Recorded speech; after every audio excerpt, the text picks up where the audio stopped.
Go ahead. So in the 1 month that you've been at IIM Indore, so what's the thing you like best about the institute as such? Well, so far I think the best thing has been that everybody's been very friendly, whether it be faculty, students, staff, everyone. There are definitely several strengths which are quite visible. Of course, it's part of it is the infrastructure, part of it is the weather, part of it is I think the quality of the faculty and students. All of these have been quite positive. Okay. So when you compare IIM Bangalore, where you've been a faculty previously, to IIM Indore, so what are the similarities and differences that you see across the two institutes? Well, for one thing, IIM Bangalore has expanded quite a bit on the faculty side in recent years. So when I first joined IIM Bangalore, the faculty strength was quite similar to what IIM Indore is today. There were around 60 odd faculty at that time. But now there are more than 100 faculty in IIM Bangalore. So IIM Bangalore has become, I think, a much larger place, at least in terms of faculty. But if you look at the number of students, Bangalore and Indore are quite similar. In fact, Indore may probably have some more students thanks to IPM and all that. So obviously, when you have that kind of ratio of students to faculty, there will be more pressure on faculty here to teach. So I think that's definitely one major difference today, that faculty in Indore are spending more time on teaching. And I think we need to, particularly in some departments, we need to reduce the faculty teaching load a bit so that they can focus more on research, case writing and other things. So what do you see as the major difference between teaching and directorship? And what do you think the leadership style will be going forward? Yeah, teaching and directorship I think are quite different things. If you just look at the mix of activities I do during the day, they are extremely different from what I used to do as a faculty member. As faculty member, I was only reading, writing, going to my class, and yeah, I mean, I was performing some admin role or other in Bangalore most of the time, but typically that was taking a very small percentage of my time. Here, on the other hand, most of my time goes in meetings, in signing papers, in reading files, in communicating with people outside the institute. So I think the mix of activities is completely different. And so how do you see your leadership style going forward? Yeah, my leadership style, I don't believe in all this command and control style. In any case, academic institutes, in my view, don't run well on that style. So I would certainly like to have a lot of communication, interaction, participation in all decision making. And I actually believe in that both for faculty as well as for students. So I would also over time like to move to a system even in your student activities where students take, or even if they don't take the decisions, they are certainly part of the decision making process. So, sir, as far as the Indian education system is concerned, we are pretty low on the open source content and online lectures, videos, and other things. So, do you think IIM Indore should see an opportunity there and pursue that area? I think one should be clear about why you're doing those things. So, I think that's an important dimension to this. There are some national level initiatives which have been started, and hopefully we'll also be a part of those. For example, as you might know, in engineering, the IITs have already created a lot of online material. There's a program called NPTEL, which was pioneered by IIT Madras, where there are videos on all the engineering subjects.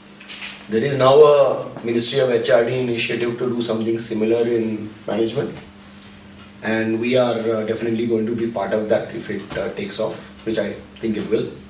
But of course, we are also trying to see what is the best way of doing that. I mean, today, that NPTEL was started in 1999, so it's a 15-year-old initiative.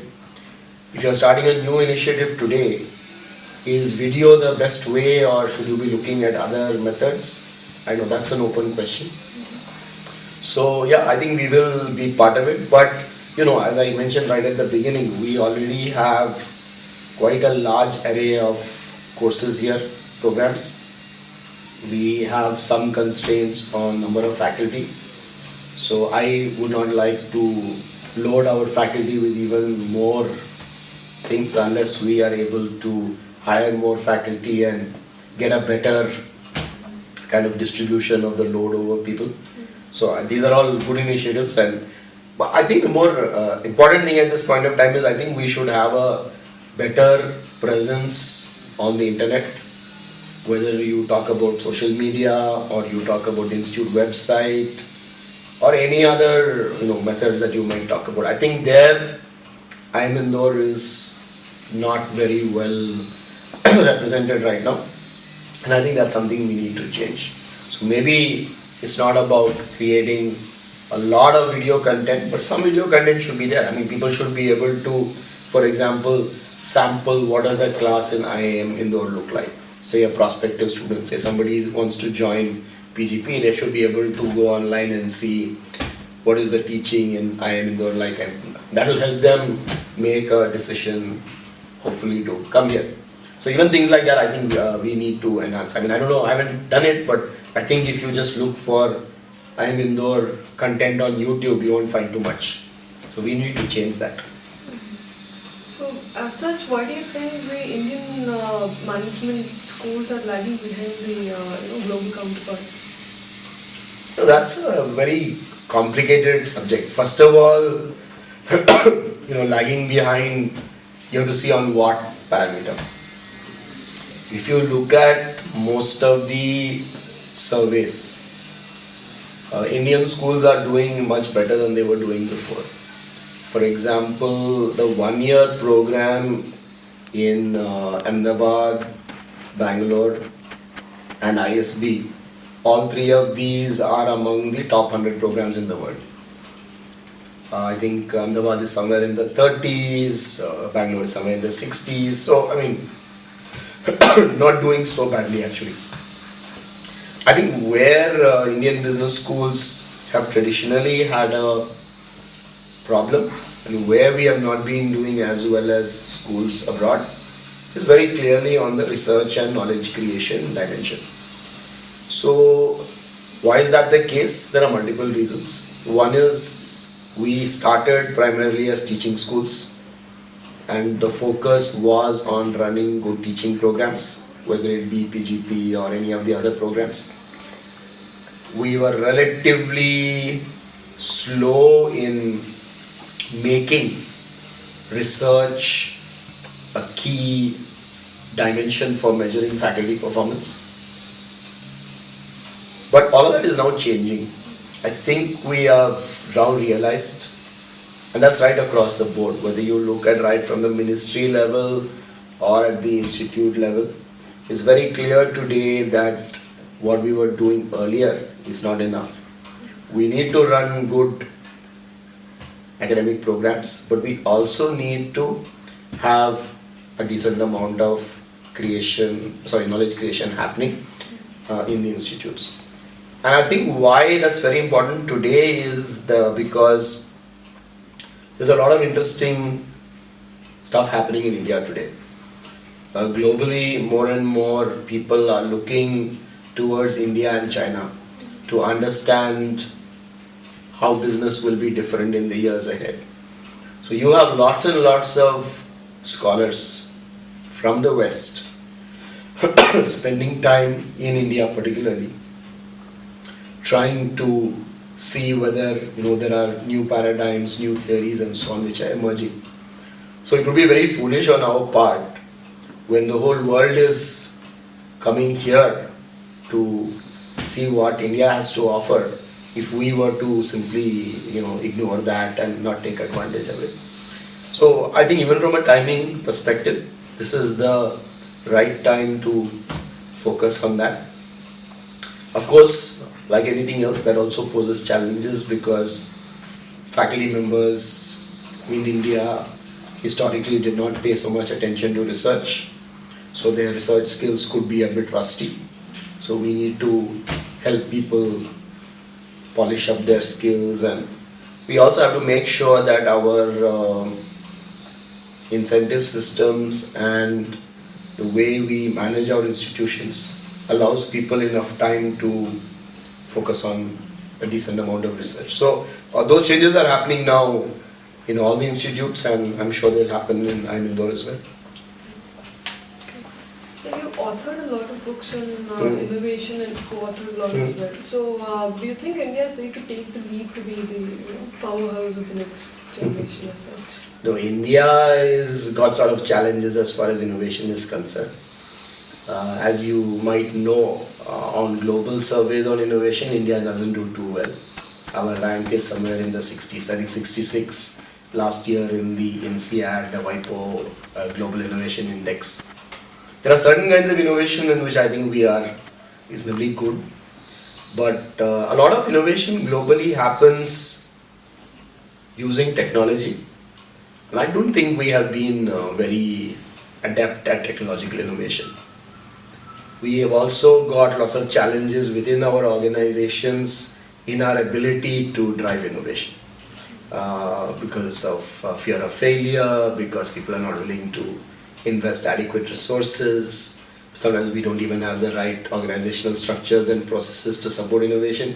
When you folks would have all studied about what you need to have in an organization if you want it to be more creative and innovative. And generally, I mean, there are exceptions of course, but many Indian organizations do not provide the right climate for innovation. So while we certainly have lots of creative people, we're not very good at bringing them into an organization and making the organization innovative. And it's very instructive, right? The same people from India going through our same education system here, when they are transported to another environment, for example, when they go to the US, they do seem to do extremely well even in very innovation demanding jobs. Like you go to Silicon Valley, lots of the startup entrepreneurs, a lot of the CTOs have come from India. But in the Indian context, they seem to struggle to be as innovative. So I think we've got quite some distance to go. We have a few advantages as far as innovation is concerned. One of those is of course the fact that we have some skills in innovating with very limited resources, sometimes called frugal innovation, and that frugal innovation certainly has some potential. But once again, I think if you want to make that work, it cannot be bad quality or it cannot be shoddy stuff. People today are looking for a combination of low cost and high quality at the same time. We've been able to do that in certain areas. You look at maybe in your course you might have studied about Arvind Eye Hospital in Madurai. Arvind Eye Hospital is an organization that does cataract surgeries at probably the lowest cost in the world, but with the same quality levels as the best hospitals anywhere. Similarly, Dr. Devi Shetty and Narayana Hridayalaya in Bangalore, they are able to do cardiac surgeries at some of the lowest costs in the world, but their rates of success are as good as the top hospitals. So that's the challenge. We have to find ways of being frugal, low cost, efficient, but at the same time making sure that we don't compromise on quality and standards. And well, there are few domains, I give you 2 examples now where that's happening, but I don't think we've been able to replicate that model across the board. So talking about your predecessor, Dr. Ravichandran, so what is it that you like best about the way he shaped the institute? Well, I think he's done several useful things here. I think one thing which he's definitely made a big difference is in creating infrastructure. A lot of the infrastructure that you see today on campus did not exist when he came.